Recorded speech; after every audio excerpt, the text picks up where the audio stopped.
বাণিজ্যিক রাজধানী চট্টগ্রাম শুধু বাণিজ্যিক নয়, প্রাকৃতিক রঙে রূপে এবং মুখরোচক সুস্বাদু খাবার, নিজস্ব ভাষা আর সংস্কৃতিতে সব মিলিয়ে এক অপূর্ব চট্টগ্রাম।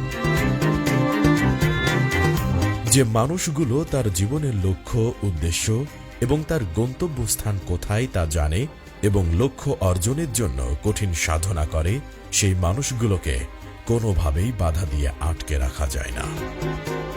দীর্ঘ 12 বছরেরও বেশি সময় ধরে প্রাণপ্রিয় প্রতিষ্ঠান ডেস্টিনিকে মিথ্যা ষড়যন্ত্র থেকে টিকিয়ে রাখার জন্য এই মানুষগুলো সংগ্রাম করেছে। মিথ্যা এবং ষড়যন্ত্রের বিরুদ্ধে মিটিং, মিছিল, মানববন্ধন, প্রেস কনফারেন্স, স্মারকলিপি প্রদান এবং মৌন মিছিল করেছে। কতটুকু বিশ্বস্ত হলে, কতটুকু ভালোবাসলে মানুষ সকল মিথ্যাকে উপেক্ষা করে দীর্ঘ 12 বছরেরও বেশি সময় অপেক্ষা করে। এখন প্রিয় মানুষকে বরণ করার জন্য সারিবদ্ধভাবে সবাই অপেক্ষা করছে। কথায় আছে, রাখে আল্লাহ মারেকে। আল্লাহ যাকে সম্মান দেন তার সম্মান পৃথিবীর কোনো ষড়যন্ত্র নষ্ট করতে পারে না। তার প্রমাণ এই মানুষগুলো। জনাব মোহাম্মদ হুসাইন এবং মোহাম্মদ রফিকুল আমিন চট্টগ্রামের ডেস্টিনির ক্রেতা পরিবেশকদের আন্তরিকতা ও ভালোবাসা দেখে গাড়ি থেকে নেমে কিছুটা পথ তাদের সঙ্গে হেঁটে আসেন। দীর্ঘ 12 বছরেরও বেশি সময়ের ক্লান্ত শ্রান্ত মনের অবসান ঘটাতে এবং চট্টগ্রামের আদালতে কিছু প্রয়োজনীয় কাজ সারতে প্রাণপ্রিয় সম্মানিত এমডি ও চেয়ারম্যান মুক্তি পেয়ে প্রাকৃতিক সুন্দর চট্টগ্রামে।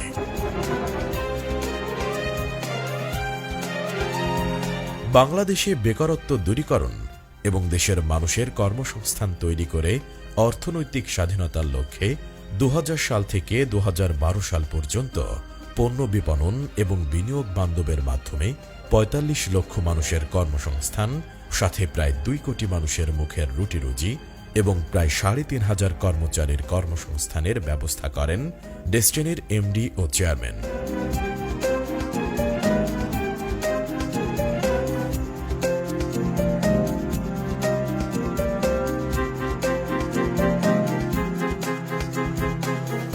সকল আধার কাটিয়ে এখন আবারও দেশ ও দেশের মানুষের জন্য অবিরাম ছুটে চলছেন তারা। চট্টগ্রামে এসেও রেস্ট না নিয়ে ডেস্টিনির ক্রয়কৃত কিছু জায়গায় পরিদর্শনে ছুটে চলেন এমডি এবং চেয়ারম্যান। তারা জায়গাগুলো পরিদর্শন করেন।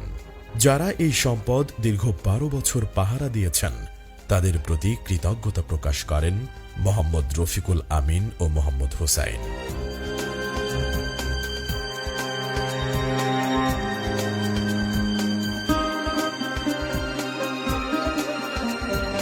পরে তারা চট্টগ্রাম সিঙ্গাপুর মার্কেট, দীর্ঘ 12 বছর বন্ধ থাকা ডেস্টিনি কাস্টমার কেয়ার এবং ডেস্টিনির ক্রেতা পরিবেশকদের উদ্দেশ্যে দীর্ঘ 12 বছর ধৈর্য ধারণ করার জন্য কৃতজ্ঞতা প্রকাশ করেন।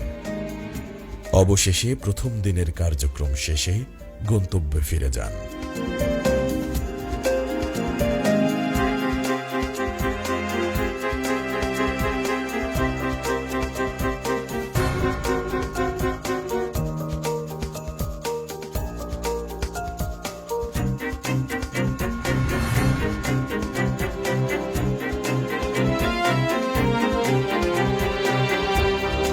চট্টগ্রামে দ্বিতীয় দিনের সফর। প্রথমেই বিশেষ কিছু কাজের উদ্দেশ্যে ডেস্টিনির ক্রেতা পরিবেশক চট্টগ্রাম জেলা জজ আদালতের দিকে এগিয়ে যান।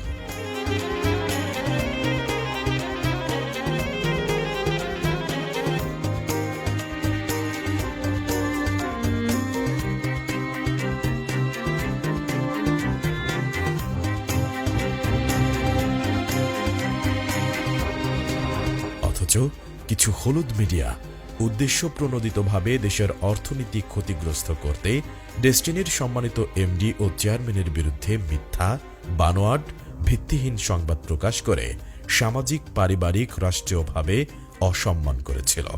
এতে দেশ এবং মানুষ চরমভাবে অর্থনৈতিকভাবে ক্ষতিগ্রস্ত হয়েছে, যা খুবই দুঃখজনক।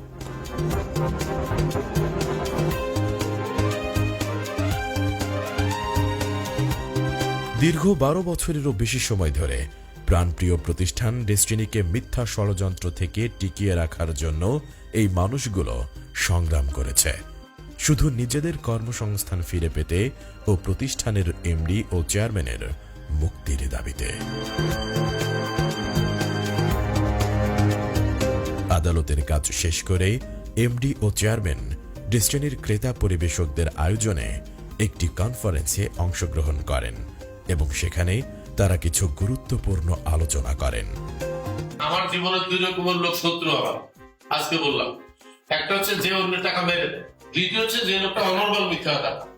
এই সারা ব্যয় করে দেখতে পারি। তো যেহেতু আমি টাকা মারার লোক পছন্দ করি না, আমার দ্বারা টাকা মারা এটা একটা অসম্ভব।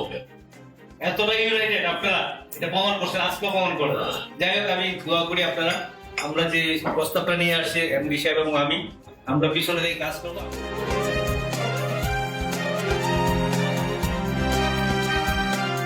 যে মানুষগুলো শুধু স্বপ্ন দেখায়নি, বরং স্বপ্ন বাস্তবায়ন করে দেখিয়ে দিয়েছেন, তৈরি করেছেন উজ্জ্বল দৃষ্টান্ত। তারা বিশ্বাস করেন সত্য সদা বিজয়ী আর মিথ্যা সর্বদা পরাজিত, তাই সত্যেরই বিজয় হয়েছে। ডেস্টিনির এমডি ও চেয়ারম্যানের প্রোগ্রাম শেষে চট্টগ্রামের ডেস্টিনির আয়োজকেরা পরবর্তী করণীয় সম্পর্কে আলোচনা করেন।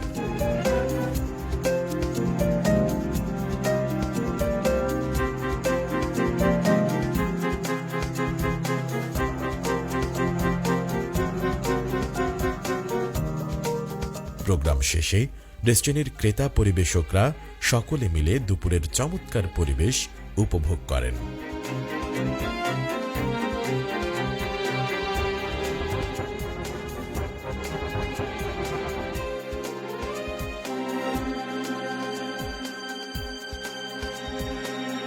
বর্তমান সরকারের সহযোগিতা পেলে ডেস্টিনি দেশের বেকারত্ব দূরীকরণ এবং অর্থনীতি সমৃদ্ধ করতে সর্বাত্মক ভূমিকা রাখবে ইনশাআল্লাহ।